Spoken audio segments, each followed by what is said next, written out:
The first time I stepped up to a microphone to do the jokes, I wasn't at all anticipating that such a habit was to become my life.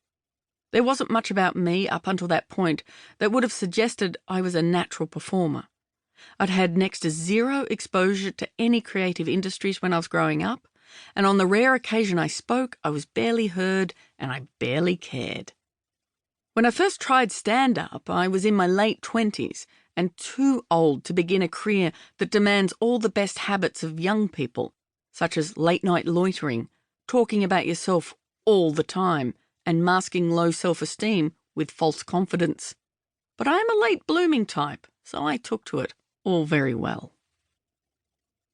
Although my parents were always incredibly supportive of all their children's ambitions, they, like most small-town folk of minimal means, were understandably biased toward more reliable career avenues, or at least ones that existed. So, it is unsurprising that Mum would sometimes stray into the badlands of active discouragement, like the time I declared when I was about 8 years old that I wanted to be a dog when I grew up, and she counselled me to consider a more practical vocation, like not being so bloody stupid. I tried to explain that I didn't want to be just any old dog and told her of my intention of becoming a paratrooping German shepherd in the SAS, to which Mum sensibly replied, "The army wouldn't let you join, sweetheart. You've got flat feet." Even when she would knock a dream dead the very first time she met it, there was always an immutable truth to be found at the root of her no-can-do attitude. I think I was about 12 when she casually flicked my writing ambitions out of contention by observing, "But you don't have anything to say. You have to be interesting to be a writer, you know." During the early stages of writing this memoir, I began asking a lot of questions about what I was like when I was a little kid, but each time I broached the subject, she would respond in a way that suggested she didn't think it was any of my business who I am. "Why do you need to know that?" she'd retort, as shocked and defensively as if I'd inquired about her postmenopausal habits of masturbation.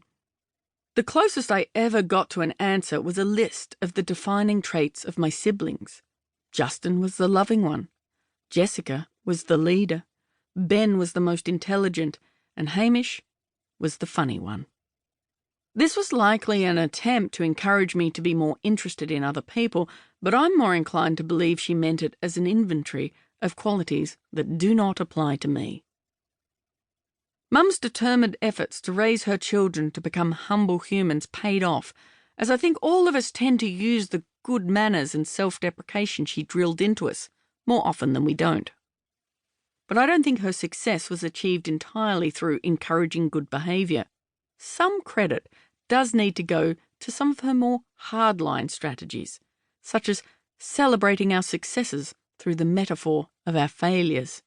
For example, when I won an award for creative writing in primary school, Mum made sure any pride I felt about awards was tempered with a sobering reminder that I still hadn't made any friends. I made my final attempt to express artistic ambition when I was a sullen 15-year-old and told Mum I wanted to be an artist. She asked me why I would want to become an alcoholic, before adding, "Because you'll wear a winter coat with holes in the pocket, and your bottles of grog will keep falling out and smashing on the pavement."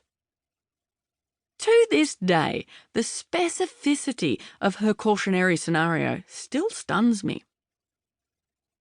So when, at age 27, I told her that I was going to pursue a career as a stand-up comedian, I was shocked when instead of total resistance, she was simply confused, exclaiming, "But I'm funnier than you."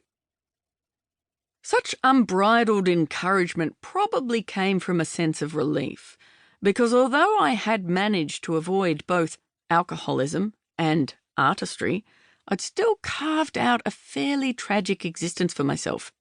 At 27 years of age, I was thoroughly unemployed, drifting, without a home, and profoundly alone. I don't think any of my friends or family really knew that my existence was so utterly grim, because to be fair, nor did I. I've only recently been able to comprehend just how terrible a life I'd been leading. Sure, I was alive, but that was about it. I didn't have anything to look forward to, much less a dream to fall back on.